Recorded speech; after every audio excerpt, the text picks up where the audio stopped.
If you ever thought that a family was something you were born with, this story might make you think again. There are families that are not bound by blood, not legal papers, not even started with love.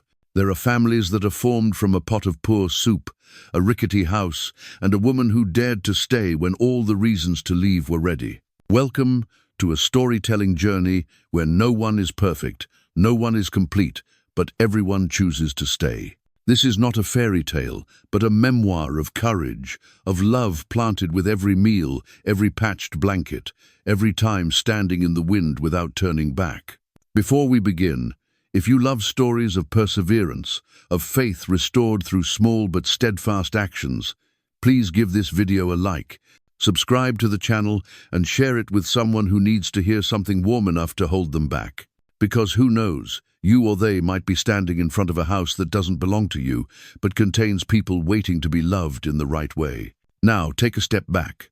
Open your heart like you opened the old wooden door in this story, and enter the world of Clara Mayfield.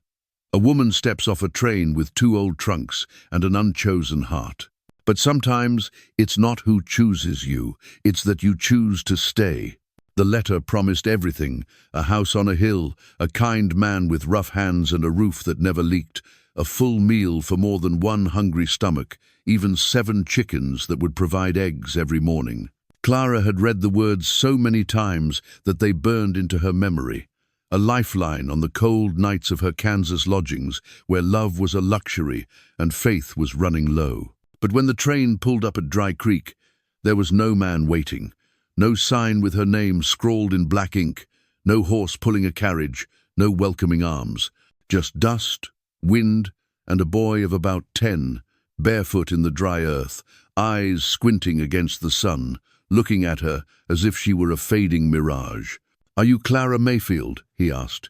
His voice was unwavering but too impassive to be that of a child. Clara nodded, her throat dry. She had brought 2 old trunks and a folded hope, tucked away in her pocket like an unsent letter. "My father died," the boy said, without a trace of wetness. 2 days ago, bitten by a snake. We buried him ourselves." The words seemed to break in the air, an unexpected blow, but not without premonition. Clara stood still, bewildered. "What? He knew you would come. That's why he wrote. Number 4, written when he was bitten. He said you might still come." Clara tightened her grip on the strap of her bag. Her mind was spinning. She had come to marry someone. Now that person was a grave in the dry ground. No wedding ring, no instructions, just a skinny boy with a voice like the wind blowing across a field of death. "How many are there?" she asked. 7, he said. "I'm the eldest." Then he paused, corrected himself. 6. Jenny lost her winter. 6 now, with the baby at her breast. He said it not with tears, but with a resigned resignation that was too familiar. Clara looked around, at the low mountains on the horizon, where the boy was pointing. "That's the house," Sam said. "It's small." "And I'm smaller," Clara said. He didn't smile, just nodded as if what she said was obvious. Then he picked up a trunk and walked away, not waiting for approval. Clara watched the train screech and pull away behind her. The sound of metal screeching against the tracks was like the slamming of a door. She didn't turn. Her shoes were worn out. The road ahead was rocky, but she walked. Toward a home she had never seen, a family she had never promised, a destiny she had never chosen. The house was smaller than she had imagined. The floorboards were crooked, the porch was tilted, the front door creaked when opened, and the chimney seemed to crack under the weight of some nameless sorrow. Inside, there was the smell of old ashes, bland baked beans, and unwashed linen. 6 pairs of eyes watched her from the old wooden table, no one speaking, no one moving. In a wooden crate by the fireplace, a baby wrapped in a blanket, breathing evenly, the last thing left of a dead mother. Sam set the trunk down, pulled out a wooden chair, the only one without a broken leg, and said, "That's my father's place." Clara stood still, then nodded. "Leave it empty." Then she headed toward the kitchen, where a little girl with pigtails was clutching a spoon, as if it were her only weapon left to defend herself. "I'm Ruth," she said. "I cook. Before my mother did. Then she died after having Jonah." Ruth's voice held no trace of sadness. It was eerily calm, as if death were a permanent member of the family. Clara bent down to look at the pot.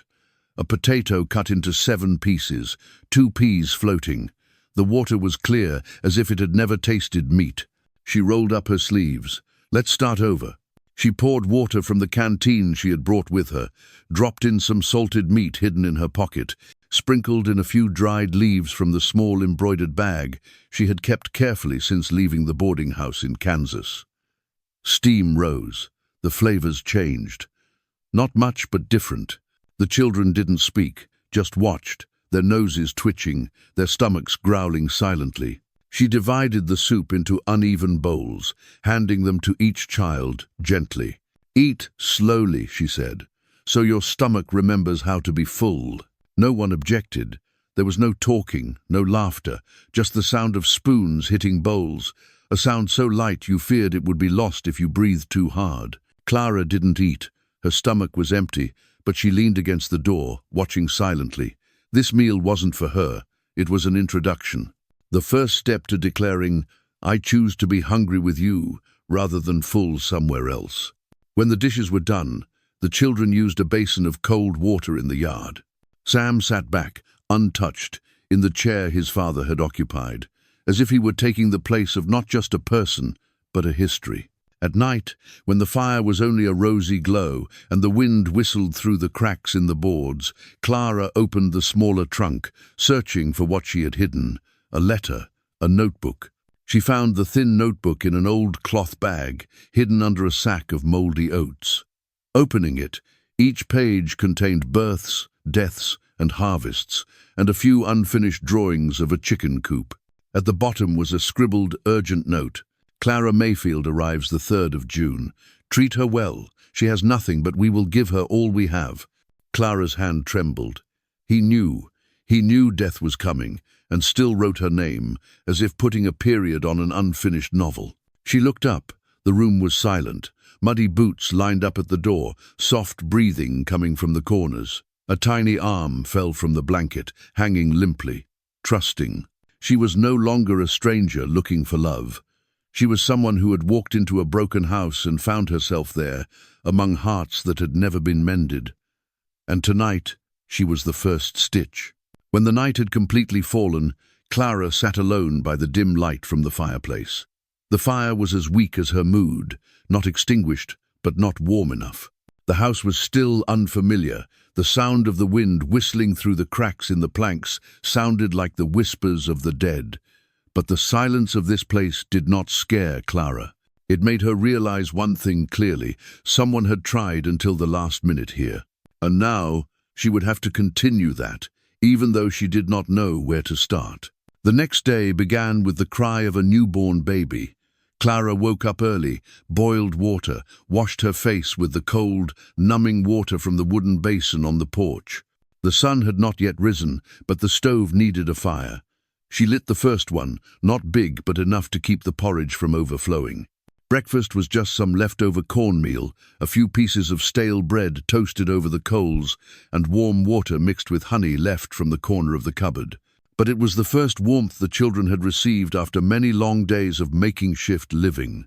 Ruth was the first to enter the kitchen. She stood still in the doorway for a long time, as if she couldn't believe she was seeing smoke rising from the pot. Clara didn't turn around, just reached back for more firewood, waiting for the sound of footsteps approaching. "I think," Ruth began, but stopped. "The porridge isn't very thick," Clara said, her voice soft as spring water, neither rising nor falling. "But it's warm." Ruth nodded slightly, sitting down at the corner of the table, her hand tracing the grain of the old wood. The others woke up one by one, silent as usual, but this time there was no sense of wariness. Maybe it was the smell of the food, maybe it was the strange light from the fire, or maybe it was the way Clara didn't ask for names, didn't ask for thanks, just simply cooked. Breakfast was quiet, but no longer cold. When Sam entered last, his hair still wet with dew, a small axe slung over his shoulder, he stood for a moment before putting the axe down and sitting at the table. Clara pushed the bowl toward him, saying only softly, "It's still hot." They ate, and for the first time Clara saw clearly how a mother could manifest not in blood, but in action. No preaching, no words of love, just setting the bowl down on the table and quietly sharing. A simple meal, but in this setting, it was the first sign of something a liver miracle that needed no blessing. That afternoon, while cleaning out a corner of the kitchen, Clara found an old, tattered sack, inside of which were a few dried onions, a bundle of straw, and a thin book bound in faded white cloth. She opened it, her hand shaking slightly as she turned the first few pages. The notes were simple, mostly about the seasons: sowing dates, corn harvest dates, the number of eggs per week. Then there was a list of names, probably children with birth dates, and a few descriptions. Clara turned to the last page, where the handwriting became hasty, uneven, as if written in pain. Clara Mayfield arrives the 3rd of June. Treat her well. She has nothing, but we will give her everything we have. The words squeezed Clara's chest, not because of pure emotion, but because in those words, the man she had never met saw himself as part of this story. Not for love, not for marriage, but for a greater reason. He had sent her here as a final promise. She closed the book, her hand pressing gently against the cloth. This cloth, she now noticed, had been part of a wedding dress. Its fringe still had a hand-stitched edge. So there had been a time when the man had believed in a different ending, and now he had left it all in the hands of a woman who had no one to take him. Clara put the book on the mantelpiece. She would no longer hide it. It was evidence of a will, an effort that had not been fulfilled, and she would, if she could, write the missing part. That afternoon, she and her siblings cleaned the porch, picked up trash from the deserted chicken coop, and put up a few fallen fence posts. No one said much, but the atmosphere was different. No longer the feeling of waiting for another adult to come and take them away. No longer the wary eyes when strangers came. Instead, there were footsteps, the sound of an axe chopping wood, the sound of water pouring into a wooden bucket, the sounds of continuity. That night, after the siblings had gone to sleep, Clara sat alone by the fire, an old blanket wrapped around her shoulders. She remembered getting off the train, 2 suitcases, a tired body, and no one to welcome her. Now it was her, in the same place in the strange house. But the difference was Ruth's eyes when she received the bowl of porridge, the way Sam no longer asked why, and the silent trust in the children's steady breathing as they slept. She had not come here for love, but perhaps what she received in return was greater than that. A chance to be what others need, not what you lack. A roof not because it was promised, but because you choose to build it. The next morning, it was raining lightly. Clara had put up a tarp, set up a makeshift stove on the porch to dry the firewood. Ruth brought out an old kitchen towel, without speaking, just placed it in her hand. No thanks, no look. But in each gesture, an invisible bond was being tied. Not with blood, not with legal means, but with meals, hands, and a determination not to give up. When Sam returned from the woods, his clothes soaked, but holding a small rabbit and a bundle of wet firewood, Clara took it as a precious gift. No need for praise, just to let it dry, cook and share. She learned to love each child not with words, but by always having a place for them at the table, always keeping a place by the fireplace, and never asking them if they deserved it. Clara had never had a child. But when Ruth leaned on her shoulder during bedtime stories, when Jonah smiled in his sleep and his little hand tugged at the hem of her dress, Clara knew she was doing the right thing. She wasn't their mother. She didn't need to. She just needed to stay. A first meal, a fire lee, a desperate note. That was all Clara had, but sometimes the smallest things are the beginning of the unexpected. And when you put a bowl down on the table and ask for nothing in return, you might just be laying the first seam of a roof that will never tear again. Clara didn't know what tomorrow would bring, but tonight they all slept well, and that was the greatest thing she had ever done. The morning began like any other, with the faint smell of smoke, the sound of boiling water in the iron pot, and Ruth rummaging in the cupboard for scraps for breakfast. The children were still half asleep. Sam had been fetching firewood since dawn, and Clara was hanging her clothes out in the yard when she saw something that made her chest tighten. On the eastern horizon, Between the gaps in the sparse pines, a thin grey line of smoke was curling up into the sky. It was not smoke. Clara knew that at once. Too dark, too cold, too still. Smoke was crooked, lazy, like someone just waking up. This smoke was different, like a hiding place, like the trail of someone watching. Clara said nothing to the children. They were still laughing, playing with twigs as swords, blowing bubbles from the soap left in the glass jars. Clara could not bear to drag them away from that world. But when Sam returned, he saw the trail of smoke, and he stopped in the middle of the yard, not asking, not surprised, just saying softly, "It's not kitchen smoke." Clara nodded, her eyes fixed on the fading ash. "Does anyone pass through there often?" "No one lives there. If someone started a fire, they wouldn't be baking bread." She knew what he meant. Someone was watching, or waiting, or testing a response. That night, Clara let the beans simmer longer. The smell filled the house as a way to keep the children close. She told Ruth not to leave the baby and told Sam to put the axe near the door. There was no latch, but there was a hand and a will.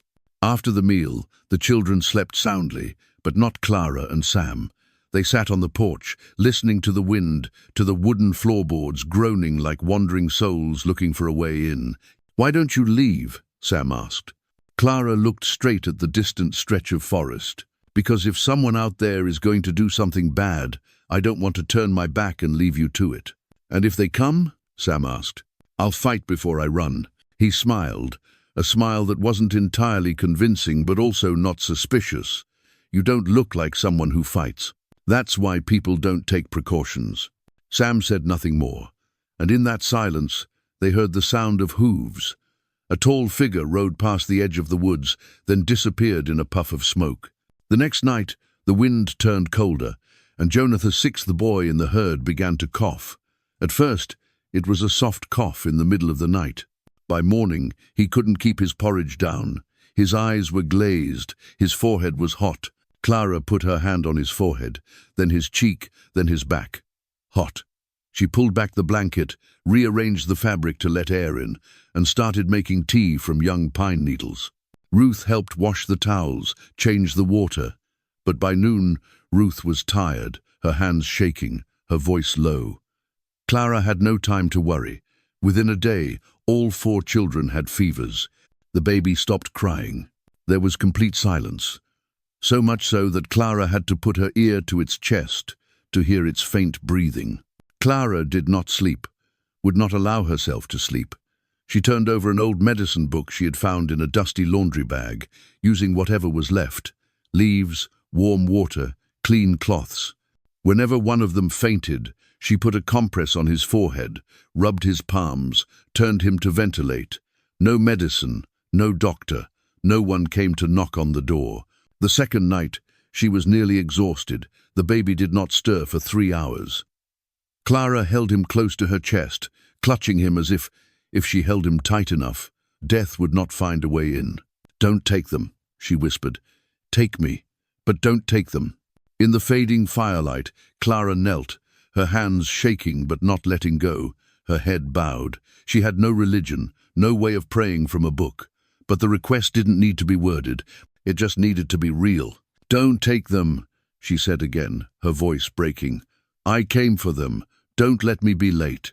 Suddenly the fire in the stove crackled, burning a little higher. It wasn't a miracle.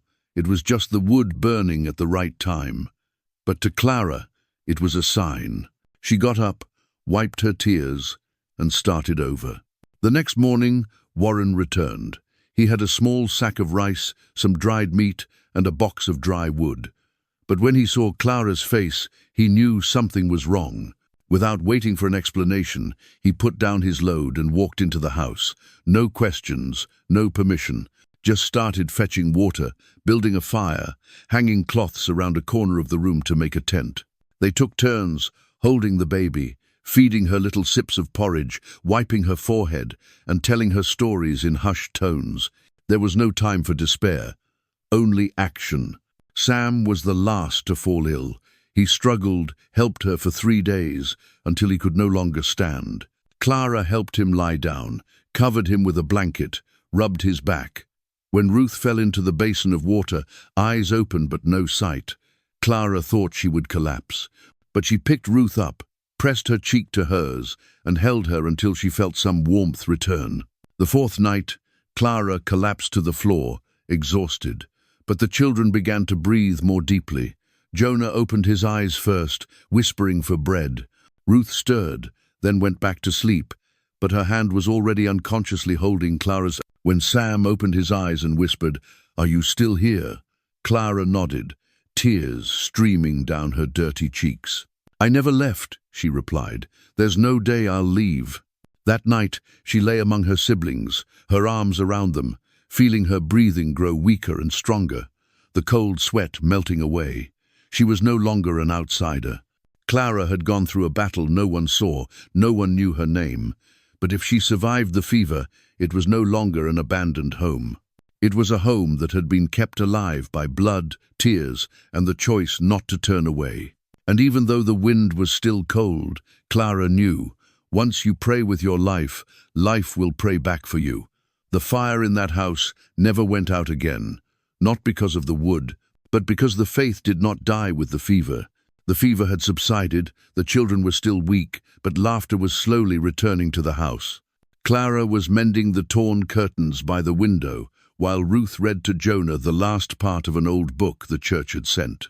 Sam was well enough to chop wood, and Clara was beginning to think about planting a small vegetable patch in the backyard. These seemed ordinary things, but to them at the moment, they were proof that life was taking root. At that moment, two men rode up on horseback. They did not knock. They stood outside the fence, looking in as if they had already determined their role in the story.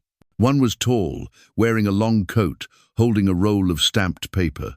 The other was shorter, but his eyes were sharp as knives, gleaming with satisfaction, as if he had waited a long time for this day. Clara put down her needle and thread and stepped out onto the porch, Ruth following close behind. And Samby, a habit he had developed since losing, his father quickly climbed onto the table and took the old gun from the mantelpiece, unloaded but holding it steady. "We're here by court order," the taller one said, his voice even. "The children in this house are without legal guardianship. A man named Richard Walker is dead. No marriage certificate, no adoption agreement, no custody of the children." Clara didn't blink. "They weren't abandoned," she said slowly, each word like nails hammering into the floor. "They were found." The other one sneered. "Found or not, the law is the law.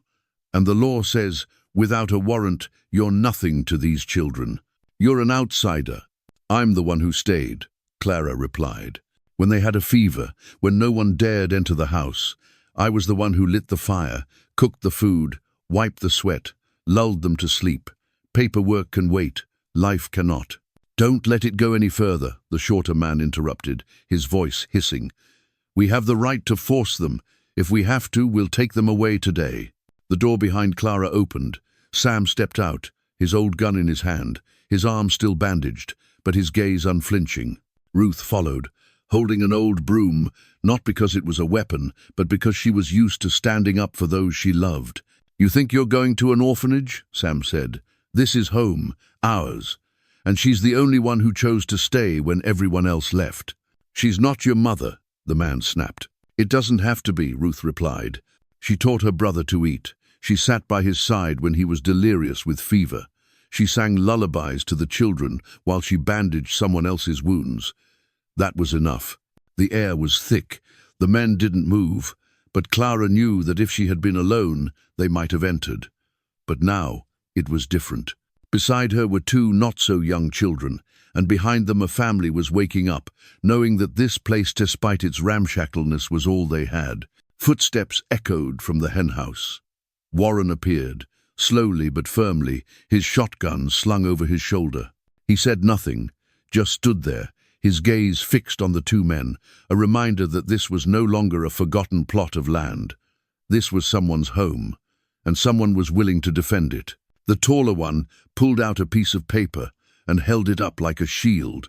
"The court's orders," he insisted. "We can return in full force." "Then come back," Clara said.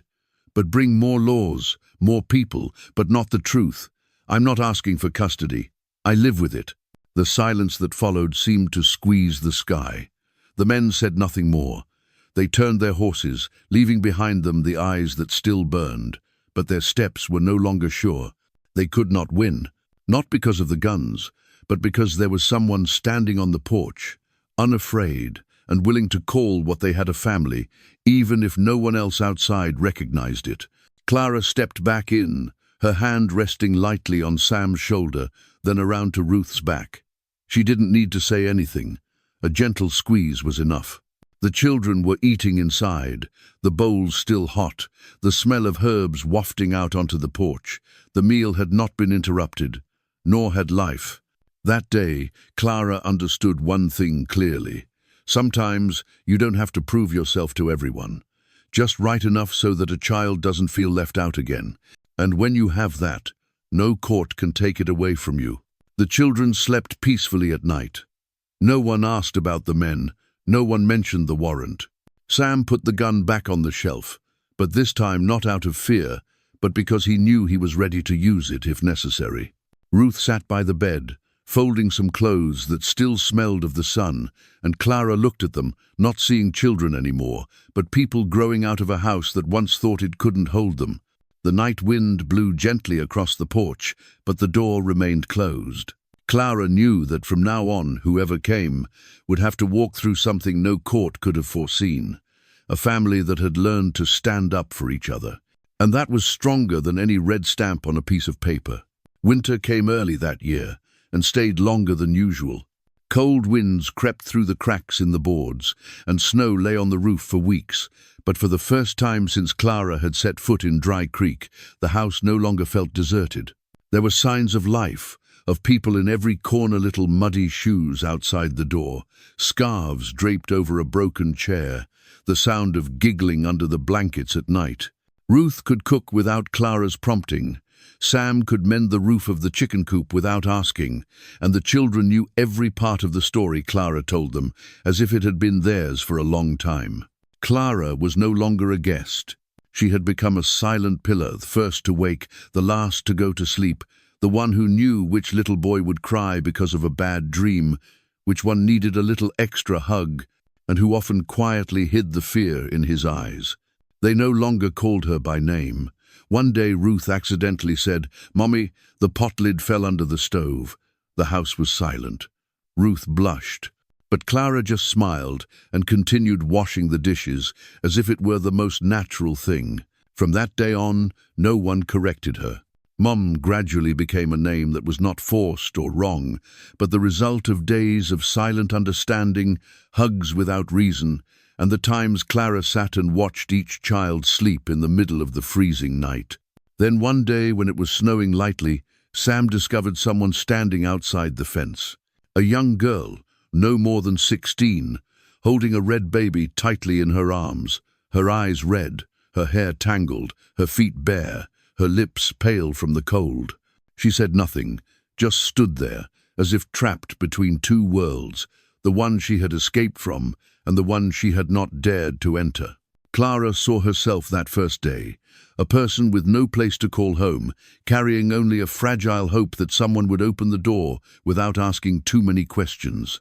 Clara went out, opened the gate, not asking for a name, not asking for a reason. She wrapped the girl's shoulders in a woolen shawl, took the child from her arms, and said only one thing: "You're not late. You're just in time." The girl's name was Liza. The baby was hers, less than 3 weeks old. No one asked who the father was. No one mentioned going back. Ruth made tea, Sam stoked the firewood, and the children shared the rest of their cornbread with Liza. They did it not because someone told them to, but because this place had learned to open up without conditions. Over the next several weeks, Clara taught Liza how to swaddle, boil warm water, and soothe her baby to sleep. Liza stopped crying at night. She slept for the first time in weeks, with her baby in her arms, and felt safe for the first time since leaving her mother's house. Ruth taught her to sew. Sam taught her to saw wood. Clara, still without preaching, just stayed there, like a tree's shadow, slowly, steadily. Winter finally retreated. The snow melted, revealing wet, weedy, but promising ground. Sam planted the first row of tomatoes in the corner of the yard, where his father had dreamed of building a chicken coop. Ruth spread a blanket in the sun and began reading aloud to the family. Every day, someone knocked on the door, sometimes a widow with apple jam, sometimes a priest with 3 books tied together with rope, sometimes a stranger with a few chickens to trade for firewood. Clara still didn't talk much, but she wrote it all down. Every name, every dish, every first smile from baby Liza, every little thing that made a house a home, she wrote it all down. Not to keep, but to pass on, so that if someone came into the house one day, they would know they weren't the first to be welcomed like that. One night, after everyone had gone to bed, Clara took a small glass jar from the corner shelf. Inside were 7 buttons, each one different, from worn-out children's clothes. 1 bone, 1 wood, 1 rusty metal. No one spoke of them, but Clara kept them, not for the material things, but because each one was a memory, a beginning. Next to the jar of buttons, she placed an envelope, no name, just, "If anyone should know why we stay." In the letter, Clara wrote, "If you find this house, know that no one here is born lucky. We have no papers, no extra land. No one chose us first. But we chose each other. We stayed. We learned to love, not out of obligation, but out of choice. If you are tired, hungry, or just need a quiet place to breathe, there is a bowl of soup on the stove and an empty bed in the corner. We left it for you long ago." Clara signed her name at the bottom, Clara Mayfield Walker, not because she was married, but because she had inherited that name through blood, through tears, through relentless action, and because the children had called her that before she had dared to call herself that. From that day on, the letter remained in the notebook, next to the list of meals, the names of the children, the harvest days, and the sleepless nights. And that little house, with its sloping roof, its creaking doors, its water-stained walls, was no longer an old house in the middle of a forgotten countryside. It was a small light in the night, always burning, so that someone on the road of life could see and enter. And when they came, Clara would not ask where they came from, what they had brought, what they had done before. She would only ask, "Have you eaten?" and then scoop up a bowl of soup, bring out a wooden chair by the stove, and point to the pile of wood. "Stay, as long as you want. Here, no one expects you to be perfect. You just have to choose to stay." Spring sprouted slowly but surely. The first seeds sprouted under Sam's hands. The smell of warm bread spread through the kitchen. The laughter of children echoed in the yard, and strangers passing by the house slowed down for a few seconds. Not to look, but to listen. Listening to life is saying something without words. That here, there is someone who has turned loneliness into community, loss into new beginnings. Not because she was chosen, but because she chose. And since then, spring has visited that place every year. Not because of the weather, but because there is someone who still lights the fire every night.